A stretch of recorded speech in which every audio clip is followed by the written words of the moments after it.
One other thing too, because I touched on that last post, what me in my house. Oop, there's one of my monitoring devices. Oh yeah. Like always, I'm gonna before I go into what I was saying, back when I was back when I was with John Cabino, bought a dictaphone so I could record my nana. And my nan, Lola, this is how cunning she was. She said, "What you should do," she said, "when we go around to Marianne's, and my daughters are there, leave it on the table, and record them all the way they speak, and without them knowing. So one day you can play it back to them, so they know exactly what they're like." So my nan knew exactly what creatures her daughters were. Now, she told me to do that. And even John, not even just John Cabino, Giovanni Consalvo, he can confirm that Nan used to tell me to do things like that. He can confirm what my Nan used to say about her daughters.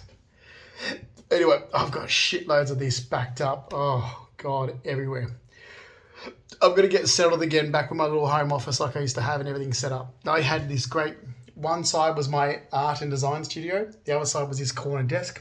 And I had it with my cameras, my listening devices, my recorders. And that's because I had a lot of rare antiques and collectibles. And, you try and ensure that stuff.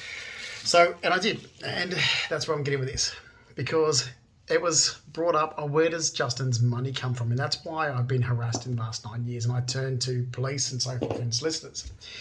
Because yes, I had a lot of money. I had a lot of expensive assets. Yes. And I even had a lot of expensive clothing. That's true. And because I wasn't working during the time, people were like, but where does he get it from? So, but I wasn't not always working. I was working before I was mugged November 30th, 2007, and everything you're looking at I already had before I was mugged. So, to answer that question that criminals keep saying, one of those criminals is Belinda Jeffries, and she's fucked herself up. Because this is the thing. These people have looked at me, so Stephanie DeSalis, Mark Hanna, Peter Fry, Brett Aikenhead, these criminals are people who've looked into my life, and whether it's through social media or through other affiliates, Belinda Jeffries and so forth, and they looked into my life and what I had, BMW and so forth, and all they could think of was, oh, he must be doing this with criminal behaviour. My mother's sister's one of them, so Mary Mihowski. My mother's other sister's daughter. Okay, look, I've had this out with Robin Childs before. Robin keeps confirming with me it's not her. She keeps saying, and look, I'm angry with her because I don't solely believe her because Nan used to always tell me what she used to say about me. That's one thing. But Robin Childs, mum's other sister, continuously said, Justin, I can't control what Christy's done. When Christy's her daughter. And I think, well, to be honestly, my attitude is you should be. It's your fucking daughter. And she's a dog. So people look into my life for what I had. And they're like, well, how come he's got all this money in savings? Where did he get it from? And we're making up stories. So I'll put this out there because I've actually tried to get this resolved in 9 years. This is what caused me damage in America. So I don't have any of that anymore because in America they treated me like I was a criminal. In the last 9 years I've been treated like I'm an ice dealer. I'm a drug dealer. And all this is because of what? Because of what I had. If I was at any of those, I would have had a shitload more than what I had. I had organisations such as social workers and support workers from crisis groups, acute care, ACON. Worker at ACON actually wanted to know how I had what I had. None of their business. Bobby Goldsmith. This is what happened after 2016. Now, and yes, I did have really expensive items, and actually I might pull them up here as well. So yeah, I did. And I worked hard for them. So I was accused of being a drug dealer. And I was always a smartass going, oh yeah, I must have sold cannabis at high school. But that was a joke. You see, that's a joke. Because I had a boss once, he used to always say, Greg Maguire, when I worked for him at the Powerhouse, he hated when people used to, because people make up stories, especially country people. So he even used to say this. He's like, he had a lot of money, and the people that, so he had a beautiful, the Powerhouse by Ridges in Tamworth. And people in Tamworth, like the low life of Tamworth, the low scum used to go, oh, he got all his money through drug dealing. That's what they used to say. And that's what those types of people always say about people that make money. And he used to turn around and people would go, I sold blue jeans and white T-shirts in the 70s or 80s or something like this. That's what he used to say. So I got that idea. Like he used to get but he used to ignore it. It's like people are going to lie. He's just a good businessman. He made money. He brought cheap, brought a hotel, made money, and so forth. And people make up stories and go, oh, that must have been drug dealers. You hear that all the time. And this is where in America, that person will be charged for it. In Australia, it's defamation, slander, and so forth. And it does nothing. You have to be a person that has a good, network around you for that defamation to not affect you. It's hard when that defamation comes from your own family members, such as Mary Michalski, my younger auntie, or family members on my mum's side.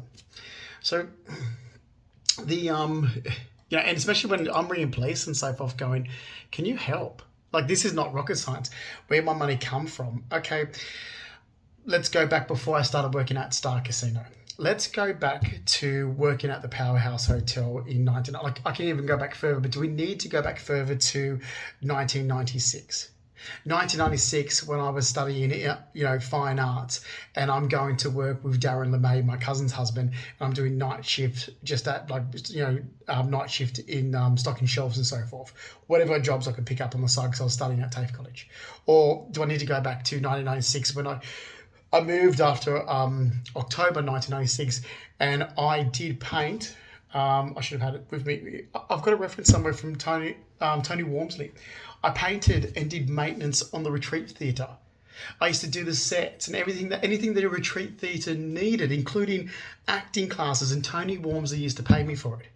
So he was the president, and he had like an amount to pay for odd jobs. So I used to do the odd jobs. I fixed the toilet. That was me. The toilet got blocked. So the toilet at the upstairs in the green room at the Retreat Theatre.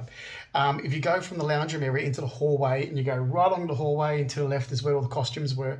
At the end there was a toilet. That was me that fixed it. It was always running and you could hear it downstairs. That was me that changed it. Well, with help from actually Tony. And Tony's other son was an electrician as well. Nice people. Judy Wormsley, nice people. Tony, his son, the electrician, really nice people. And so, that was me as a teenager. So I was doing odd jobs then. Painted the Retreat Theatre. Someone put up once about me stripping. It's like, oh, I did 2 stripping shows once. Like, I really don't see this as being a big deal. I wasn't a prostitute or anything like that. It was fun. I had a good figure. I was asked if I would do a hen's night. A birthday and a hen's night. And I did, and it was fun. I was 18 years of age. Okay, that's it. But everything I used to earn, I used to save. And I can go back to even, and that's when I was with Stephen Babbage. I did that. I can go back to 1995 when I was working. So every school holiday that were in Sydney, which was every school holiday except for October, I was going to work with my grandfather Reg and working for John Smales at Family Boats in Blacktown. It used to be called PJ's Boats, and they changed to Family Boats. John paid me $50 a day. Okay, not a lot of money, but you think about if you're a 14-year-old, 15-year-old, and if I do the 6th day, so which is only a half day on a Saturday, and I'm going to work with Bob, there's $300, right? There's $300 for a week when I'm just on holidays from school at my grandparents' house in Blacktown. I've got $300 that I don't need to spend that goes in my savings. That's where. Like when I moved out of my mum's, I was cashed up. I used to hide my cash in my speaker, literally. Literally I used to take out my speaker and put the cash in it so my mum wouldn't get to it. I was cashed up like you wouldn't believe. And that's why I started renting my own apartment when I was 17. So, I was fine. Always financially fine. So we can go back to that. But let's just go back to where I wasn't doing so many cash in hand jobs because, well, everyone seems to forget that everything was cash in hand. Like back in the day before we had GST and so forth, it was cash in hand everywhere. And even back when we got GST, I was doing cash in hand still right through the year 2000. So I can go back to, let's do 1999. I'm working at the Powerhouse Hotel. Okay, start there. And I started off just as, you got to start off on the bottom. So I started off at the Workshop Cafe. Carolyn Wright saw something in me. I then did Maitre d' in Monty's Silver Service Restaurant. Then did the bar. Carolyn Wright is the person who taught me to make a mean, dry martini. It was Caroline Wright who taught me to do that. Lovely lady, really grateful of the fact that when I worked at the Powerhouse in Tamworth in 1999, I got tea to do tea appreciation, to learn how to like good tea. So there were studies through there: tea appreciation, coffee appreciation, beer appreciation. Would you believe it? They actually did a beer course there, and wine appreciation. I was there less than a year. I went from that into events. Caroline had me setting up for the ladies at luncheon, in events there. I was doing that. So I wanted to move into events. Caroline saw that in me, loved it. I was hosting events. By the Millennium Ball that was coming past, I moved back to Sydney. Wayne Barnes said, you promised that you were going to do this ball. So I already resigned and said, look, I've got to get back home to Sydney. Wayne, sorry. Like, it's not. He goes, what do you want? I'll give you more money if that's what you want. I'm like, no, I want to move home to Sydney. And that's what I said to him. I remember it. There was such beautiful bosses. Wayne Barnes, Caroline Wright, Twiggy and Greg Maguire, even Chris Esparti, and they're hanging out with Twiggy Maguire, their kids, Monty Maguire, who ended up riding horses, against my younger half sister, Faith Marie Rackley. Without using their names, I'm just thinking that I'm name dropping, but I didn't mean to do that. But anyway, but nice, and Mitch Maguire and so forth. And they had a property out past my mum's. So my mum's property, which is mum's got a beautiful property. And then past her, they had, which is where their properties were. So Twiggy Maguire's property was past my mum's, and so was Caroline Wright. And Caroline Wright, like, just amazing. Like, her, and I met her sons and so forth. Like, it was really, I tell you what, it is really beautiful, the life that I had there. Very beautiful life. That's why I went back there in 1999 to work. It was a beautiful life. So I went back there to work in 1999. And Wayne Barnes, when I resigned, like, he did say, he said, what do you want? I offer you more money. And it's like, I want to move back home to Sydney. And that's what it was. And it was really, Caroline was so upset. And she's a hard woman, doesn't show emotion. She was teary. And she goes, you want to get yourself down to Star Casino, and applied for a VIP host job. And I didn't even ask him for a reference, because I was a teenager back then. I never asked anyone for a reference. Maybe I should. Anyway, Greg still probably owns it, I think. I'm not going to ask a reference 25 years later. Don't need it, but that's where I got my start. And that's true. Now, I did go back and I worked for the Millennium Ball. When I was working at the Millennium Ball, God, I think Wayne paid us a huge amount. I got like $2,000 just for the night itself, cash in hand, like as a bonus. Like, Wayne Barnes was great. So he was the money. Like, it was great. So I was already cashed up before I moved back home to Sydney in 1999. Then I did apply for the job at the casino. And while I was waiting for it to become available, like, I had to apply for my gaming license, go for the Casino Control Authority, get all the applications together. This is back in the year 2000. And I ended up working for Gazebo Hotel in Church Street, Parramatta. Now, I wasn't going to stay there. That wasn't, I'm here. No, I was working the Martini Lounge there during the Olympics. And then around the corner, a couple of nightclubs. The nightclubs I worked at around the corner was the Albion Street nightclub. And I did cash in hand there while I was working. I have a main job as well. So I was pretty much working 7 days a week. It felt like 24 hours a day. And that was all going in the bank. All that was getting, banked or, in my speaker. Then so when I had the interview with the casino, so Star City Casino back then, company lady, I remember her. She was an Egyptian lady who did the interview, and I had a beard. And I thought, well, that's odd because she's Egyptian, and she knocked my beard. But what she said was, you're going to have to, because I applied for the VIP host job. She goes, you're going to have to shave your beard off for that job. And we can't hire you externally. You've got to already be internal. So I need to give you a job internally. What about gaming? And that's how the interview went. And I was like, I don't really want to do the game because I specifically wanted hosting. And she said, well, we'll move you across. Once the position's available, but you've got to be here 6 months first, and then I'll move you across. We'll work this out. So that's what happened. So I kept my mouth shut. Got in. I couldn't start work until after March 2001 because I was in America before that. Kept my mouth shut. Just did my job in gaming, knowing that as soon as it comes available, and they're like, apply for it. Jackie Phillips did the interview, went through and did VIP host. And that's why on my actual references says hosting start to begin with. to the end, but I actually did start and do about 6 months or whatever in gaming first. Anyway, so we can go with that. Let's start there, considering everyone's like, where does his money come from? When I started and moved up in, like, so in VIP hosting, my salary package was $47,730 a year. Okay, I already had a massive big nest egg of savings.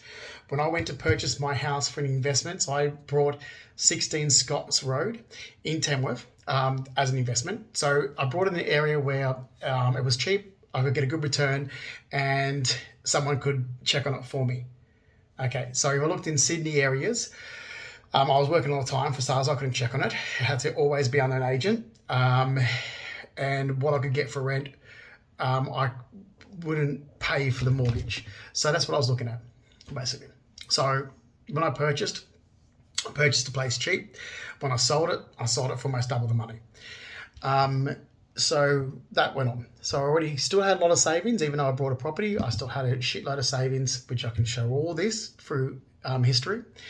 And then comes 2007, and I'm ready to buy a place to live in for myself. So I look at, okay, where I want size-wise and coastal-wise and around family. Dad's at Empire Bay. Can't afford Empire Bay what I want, but I can afford Ettalong. So I looked and I wanted it on the rocks, like up near where my cousin's house was. My cousin was on Timbertop Drive, and I looked at Leitana just below him. I think it was 52. And I purchased a place there. Now I still had deposit on that. And I purchased it just before I got mugged. When I got mugged, my mum was like, okay, my mum was working for Mr. McHugh then in the law firm, and I think she wrote a letter to say, look, what's happening with his job? She wrote a letter to my solicitor, said, look, what's happening? Is he getting his job back? Is he going to get paid out for this? What's happening? We don't know.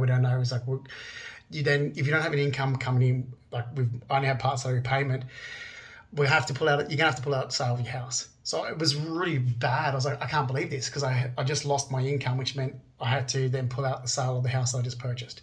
So I pulled out of Leitana Drive, and I didn't have to pay penalty because of the injury. I just got mugged November 30, 2007.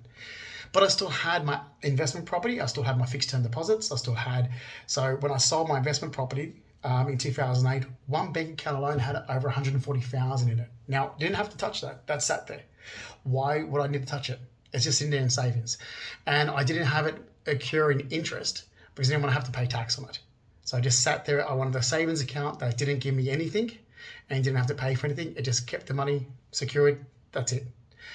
Had other accounts that had, like, say, 8,000, 20,000, whatever as well. And my life was fine. I just had to ride this out. I had an injury. I had to ride it out. I already had expensive furniture, expensive assets, expensive belongings, sports car, and so forth. So I don't need anything. I'm getting part salary payment to live on, which is barely the minimum just to live on. And my life was the same. So people are looking at my life going, he's got sports cars, he's got money, he's got jewelry, he's got expensive. It's like, yeah, but I had this already. So my life's fine. It's not going to affect me. Part salary payment to live on, okay, I've got my money, got my assets, got my belongings, because I've already set myself up before I was mugged. So I'm fine. That's how I had what I had. Now, I was on part salary payment for 10 years. During that time, okay, I did work for Steve Hatchett and Dimitri, and I did do design work. There's record of this. Now, and I also didn't, okay, fine, I was off work at Star Casino, and I was still doing cash in hand jobs with labouring. Yep, I was. So that was still building up an asset egg for me as well. So if I ever wanted to spend money, I had my cash in hand money. So, doing labouring work here, which I did, Cartier, who lived down, just down the road from me. I think she's 390. Anyway, just down the road from me on Cleveland Street, Surrey Hills. The guy, I can't think of his name, Latino guy.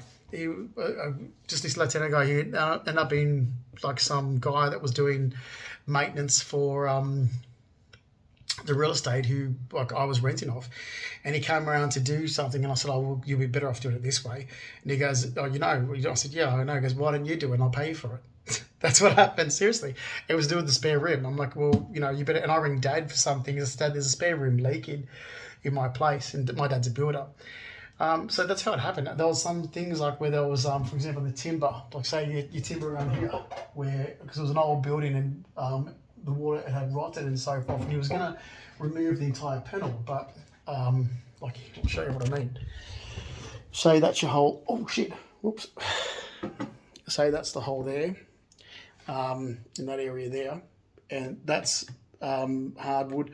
That's hardwood, and you only really have to fill in the hole. So basically, you can use like a timber filler, like a like hard filler and so forth, and just clean it out where the damp rot was. So basically, where the rotted timber was, if it wasn't rotted all the way through, you don't need to replace it. It's a quick 2-minute job.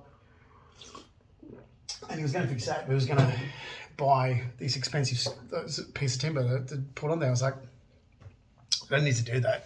Because I've got the stuff here in my shed, which I had the tool shed at the back of the place in 392 Cleveland Street. I was like, I can do that in 2 minutes. He goes, well, why don't you do it? So, all right, if they let me do the maintenance on the place, I'll do it. So I did, and he used to throw me some money. He goes, oh, I've got a job I need a second guy to help me with. I was like, okay, I'll help you with it. I wish I remember his name. They had a few different maintenance guys. I don't know if he stayed long or not, but I was doing that for years. The same thing happened. We're in the Horizon building, and there was floating floorboards that had warped and moved, and to match it, like he was saying, you have to rip up all the floorboards. So no, you don't. You can actually just get them tight together again. And where there was ones that was just like a little bit where there was a gap, put black silicone, which we did. I said, fill them all up with black silicone, so where it moves and expands again, it's just going to look like there's a black sort of like it's part of it for it. So I was given, and I did do that. I was getting cash in hand for that. But that's not here or there because I already had my money. And that's the thing. So then what happened in the last 9 years, people have brought up, but where does he get his money? He's a drug dealer. And I'm like, oh, I'm a drug dealer or a prostitute. There's two things. Like, thank you to think that. I mean, I used to look better looking than I do now. It's like, oh, thanks. You think that someone paid me for sex, but no. I'm gay. We don't pay for sex. Type thing, which is what straight people don't get. It's like when they see gay people or gay culture or homosexual culture, it's like, oh, you be going out or whatever. It's like, you just have sex with a complete stranger. It's like, yeah. Right, you can't do that because you're straight. So, it doesn't matter, like, or you have sex with your mates. It's like, well, you can. Yeah. It's the beauty about being gay. You don't have to do all this other stuff and waste money. It's like, I listen to some of my straight mates and it's like, oh my God. Like they'll be dating someone for 3 months and it's like, and you've spent how much money on them? And I don't get this. It's like, why? Because you think you're going to get sex. I'm like, man, this female's never going to give you sex. It's like ridiculous. Like, I'm so sorry, but I laugh at my straight mates and think, wow, man, I was so blessed that I was born gay. I would hate to ever be straight. I just look at straight people and think, oh my God, but that's why you don't understand when other people have money and why you can't fathom. It's because straight people have to spend so much money on their family.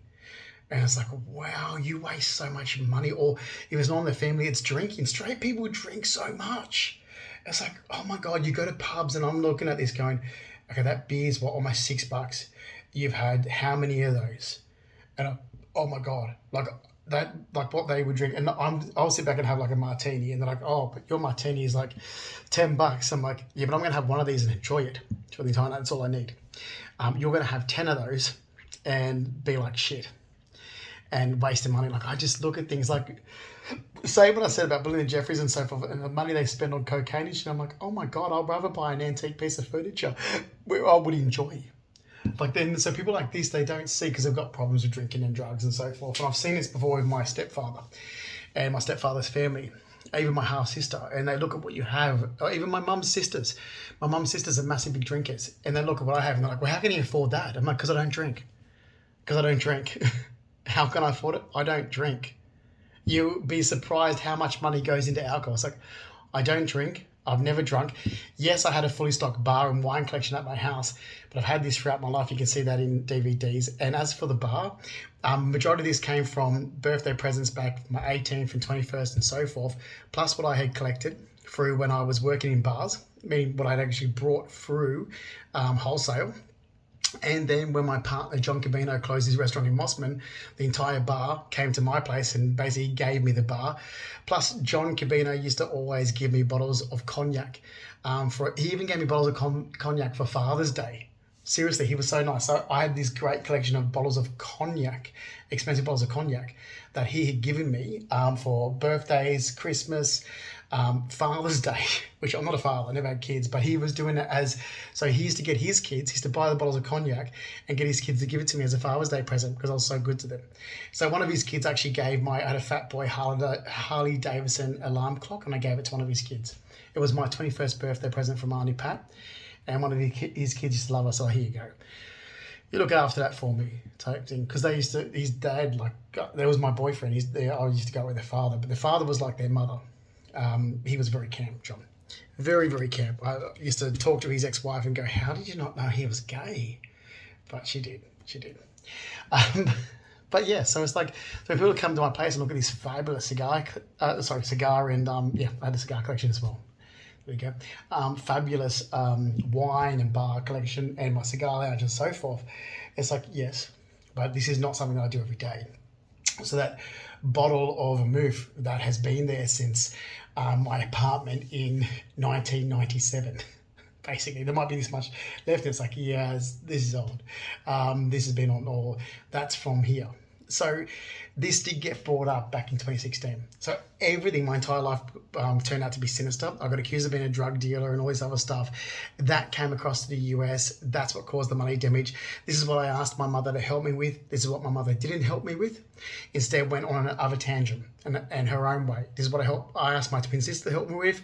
This is what my twin sister did not help me with. So when I was getting lied about in 2015, 2016, 2017, I asked my family, including my father, Mark Fleming, where I sent all of my bank statements to him and to my Uncle Tony for reference. I asked them to help. Here's the proof, help. So no one in my family actually helped. That's why I'm angry with them. It's like, but I can see this is going to cause me damage because I know the lies that were just spread, and then now it's gone to an organisation, it's gone to police, it's gone to mental health organisations, and I'm sitting back and went to Danielle Curran from ACON, which I was a smart ass to and pretended that I couldn't read because I'm being a smart ass to these idiots. I'm there going, oh, I'll pick up something else like, I can read that. Why can't I read this? Hey, they had wrong information. So I'm being a smart ass back. I was like, you're harassing me with false information. I told you a false, so I'm there going, canine.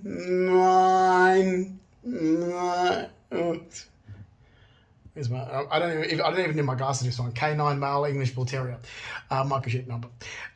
So I'm being a smart ass back because they had wrong information. They're like, oh, we're going to do this for you. And they put in all different fonts and different colors. I'm like, well, I can read this now. I'm thinking the fucking dickheads thinking I'm dyslexic. Here we go. I'm not a fucking fool. So you play games with me, I'll play games back, mate. That's what that was. So everyone's got wrong information. And if they had been upfront and honest, I wouldn't have been a smart ass back. And that's the thing, they weren't upfront and honest, so I'm being a smart ass back. If you're not going to be transparent with me, then don't expect me to be the same back to you. I'm giving an arsehole back to you. If you're truthful to me and you come to me and say, Justin, this and this, or, if you truly want to help, then I already said to my family, everybody, look, I've been lied about, I've been slandered, I need a solicitor to verify the information is true here, I need false information corrected. That's all I need help with before it damages my life and my credibility. And I have a green card to America, so I don't need this hindering my life. So I told all my family this. No one did it. 9 years later, my life is damaged for my future. I won't have a life. So if anyone says, oh, why doesn't he? What's wrong with Amanda? What's the issue with Amanda? Amanda didn't help. She wanted to help with what she wanted to do, which made her look exactly like Carol and Marianne. Not what Justin needed, but what Amanda wanted. Carol does the same, not what Justin needs, what Carol wants. Not what Justin's needs are and what he's asked for specifically, but what Carol wants to do is not what Justin needed. And this is what's gone on. So it's like, so what's the issue with his mother? His mother did this. It has nothing to do with the past. This issue with his mother has nothing to do with the past at all and everything to do with what happened since 2015. That's that simple. And my mother could have stood up when I was saying the truth, and even if it meant she has to fall on her double-ended sword to say, yes, she was a character of a person when she was married to her second husband that was not a decent human being. Don't lie about your son, Carol. Seriously, don't lie. You know who you are, and you should have a conscience somewhere. And that's the thing. Anyway, I'll leave it there because That explained most of my money and assets and belongings and car, which I no longer have because somebody labelled me as being a criminal. So people thought they could just do whatever they want to me in my life. And that's what happened. And I can't get a solicitor just to look at the facts and help me get it resolved. Where, yeah, reimburse for damages. Where, you know what I do have, but I have some ridiculous loser fucking Tim that walks his greyhound in the park and brings up the same story about, oh, he believed he should have got his money from his dying auntie and some crap. I'm like, mate, I'm talking about my fucking money. You loser. Like, you're some other dickhead organisation that comes in. You're Dania, your deadbeat fucking girlfriend. I meet her for the first time and she's like, when she was raped. I'm like, oh, great, more losers of people. Oh, God, are you part of Mind Dog organisation? Seriously. So that's what went on. So I can back all this up. So that's the main thing. But, you know, I still need a solicitor to help with getting it backed up. You know, things aren't moving forward. And actually, let me see if I've got some of the documents on my furniture quickly here before my phone dies. Here we go. This cabinet, which